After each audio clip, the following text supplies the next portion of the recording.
I have a 2003 Rev Ski-doo. This starter has gone, so I'm gonna have to pull that out, replace it. My recoil, my starter went a couple years ago. I never got around to doing anything about it, but now that my recoil's gone as well, I'm gonna have to replace the recoil, and I'll do the electric start. And oh man, this carb boot, I noticed a big rip in it, so I just put some gunk on there to try and stop air from leaking in, but those are gonna have to be done as well. I'm gonna pull the exhaust to give myself some more room to work.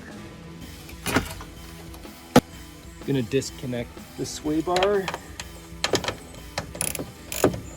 Removing the sway bar, dropping it down. There's a hole here that lets you put a small half inch bolt through, so you can see it right down there. Now I can get this other, I already got this one loosened off. There is a third bolt holding the starter on, and it's right there. Okay, so I got the third bolt off, and I wiggled the starter this way. I'm trying to avoid taking the primary clutch off. Wiggle it this way a bit. I'm gonna disconnect these wires, and I can probably pull it out. So I got the cables disconnected from the starter, and yeah, I think I thought I can just wiggle it out here. There we go. Ooh, that is filthy. I removed the carb boots. Right here, this is how bad this one was, just like destroyed. And the other one only had, the one further in only had a... Now I'm gonna remove the recoil and see what's going on in there. Yeah, I think I found the problem with the recoil. Jeez, look at this. Something broke and then it just got shredded and melted. Now I gotta go find all these parts so I can get it back together. I just bought all aftermarket replacement parts. So the two carb boots by Wolf Tech, that was like 150 bucks each or something. Starter, again, Wolf Tech. And recoil, just completely brand new aftermarket recoil. Super easy just to slap on. So now I gotta figure out how it all goes back together. I think I'm gonna start by putting the new carb boots on. Should be pretty straightforward. All right, new carb boots are in. Now I just have to hook back up the carburetor. Carbs are back in, tightened on. Now the air box. Okay, air box is back in place, carb in place, new carb boots in place. Test fit this new recoil.